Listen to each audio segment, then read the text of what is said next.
Зәйнулла Рәсүлев — башҡорт мәғрифәтсеһе, педагог, философ һәм реформатор. Ул Шәрип ауылында мулла ғаиләһендә туған.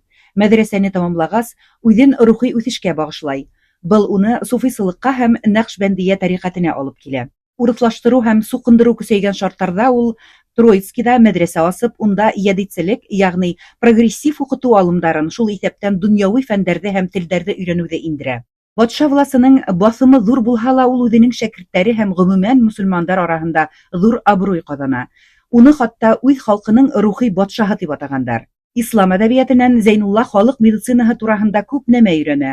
Шуға күрә эш графигы тығыҙ булыуға ҡарамаҫтан, кешеләрҙе лә дауалай. Ул дарыу үләндәрен, гипнозды һәм Тибет медицинаһында тәрән белемен ҡуллана. Зәйнулла башҡорт һәм татарҙар араһында ислам мәҙәниәтен тергеҙеүҙә төп шәхес була. Ирекле Башҡортостанға ҡушыл.